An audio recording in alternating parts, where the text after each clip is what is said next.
Hey there guys, Nordic Warrior here, welcome back to my video game review series. So today we're going to be looking at Lord of the Rings The Return of the King, the movie license game, released in 2003, developed by Hypnos Entertainment. So just like with the Two Towers game, The Return of the King is a third-person hack and slash, based on the Return of the King movie. Just like with the last game, at the very beginning you get thrown straight into the action, with a tutorial set during the Battle of Helm's Deep from the Two Towers. You play as Gandalf as the game introduces you to the game's overall combat mechanics. The technical brilliance of the game is apparent right away, with there being so many enemies on screen at once. The game runs so smoothly, and does a really great job of emulating the atmosphere of the movie. The combat of the game is pretty much the same as the Two Towers game, except with there being more characters to play as. Once you complete the tutorial, you have 3 separate campaigns to undertake. You have the Path of the Wizard, where you play as Gandalf. Gandalf has a unique fighting style, with him dual wielding his sword Glamdring as well as his staff. He has your typical light attacks for dispatching of enemies quickly, and heavy attacks for breaking shields and knocking enemies to the ground. Gandalf's ranged attack is also unique, with him firing bolts from his staff, instead of using a bow or a throwing weapon. His levels follow his journey from Helm's Deep to Isengard to leading the men of Gondor in the Battle of Minas Tirith.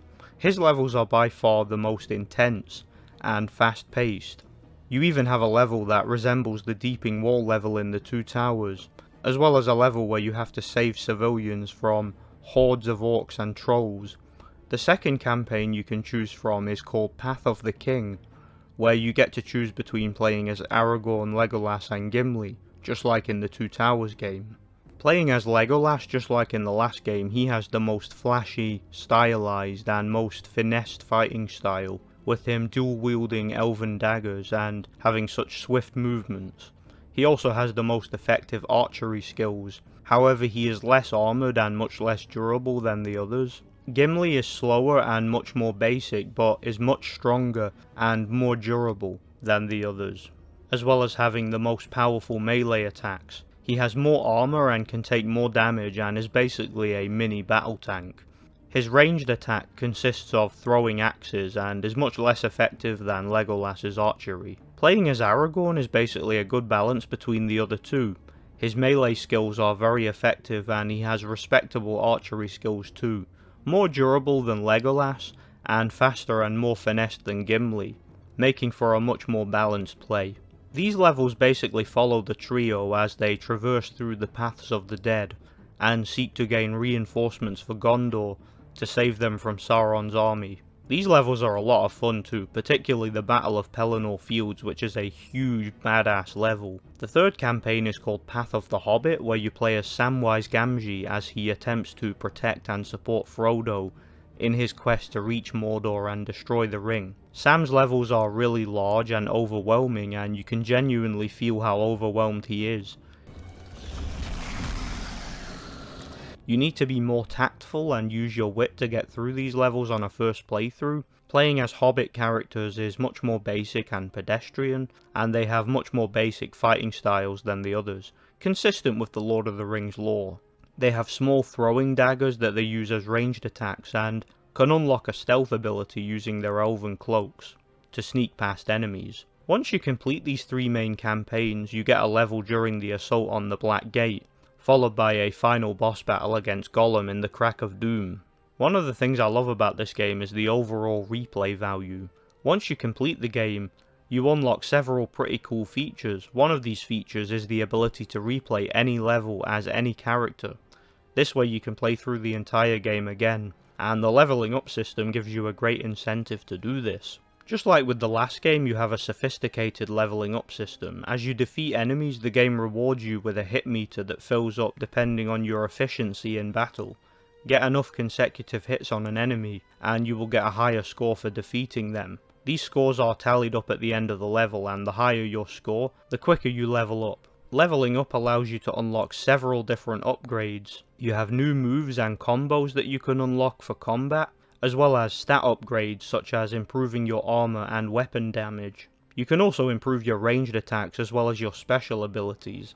As I mentioned before, some characters have considerably more effective ranged attacks than others, and this becomes even more apparent at higher levels. Legolas can once again unlock extremely effective flaming mithril arrows that go right through enemies. And as for Gandalf, well, Gandalf's bolts at the highest level make him insanely overpowered, in a good way, and I love it. Playing through the entire game again as a fully leveled up Gandalf is so badass.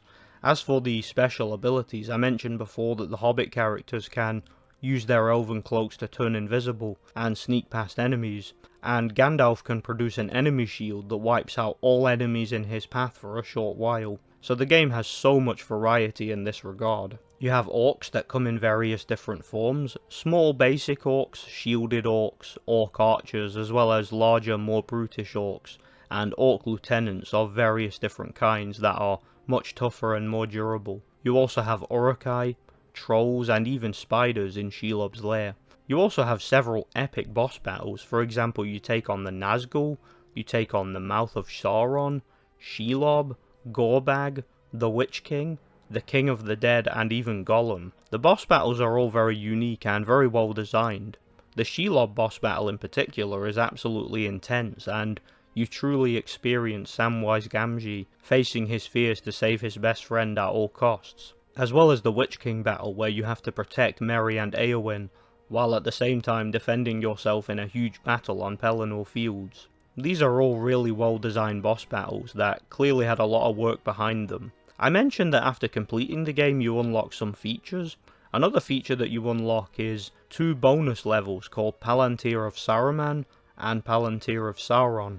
These levels are basically horde modes, just like the bonus level Tower of Orthanc in the Two Towers game, and is extremely challenging, but good for leveling up your characters. You also unlock 3 new playable characters, Merry, Pippin, and Faramir. This means you can take these characters to any level in the game just like all the rest. For example, you could take Faramir to Osgiliath, which kind of makes sense since he was there in the movie and he did decide to help Samwise and Frodo, so playing through Osgiliath as Faramir is a lot of fun. Or you could take Merry to Pelennor Fields to protect himself from the Witch King.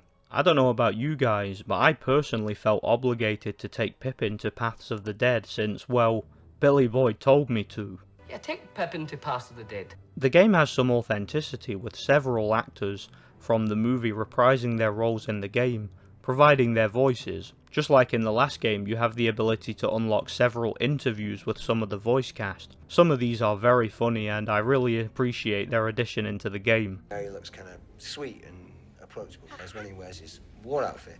He looks kind of scary.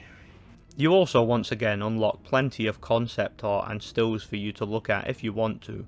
All of these features do their bit to make the game more varied and fun. So all in all, The Return of the King is a pretty awesome game. It basically takes everything that worked about the Two Towers game and expands upon it, rather than drastically changing anything unnecessarily. The graphics and presentation are much better this time and it looks really great for 2003. The game also has a great sound design using some of the soundtrack from the movie as well as some of the game's combat sounds and stuff like that. The combat of the game is great and the game has plenty of pretty cool bonus features. In my opinion, the game is a masterpiece and one of the best movie license games I have ever played. I'd recommend it to any Lord of the Rings fan or anybody who just likes to play a good action-adventure hack and slash. Let me know what you guys think. Stay tuned for more retrospective video game reviews. I give this game a solid 10 out of 10. And I really don't have any criticisms for it. For a movie license game, it gives me everything that I would ask for the time. Thanks for watching. Stay tuned for more reviews for some Lord of the Rings games. I'm going to be looking at Lord of the Rings The Third Age, as well as Lord of the Rings Conquest, and even Lord of the Rings Battle for Middle-earth 2. Really looking forward to looking into that game again. Thanks for watching, and God bless.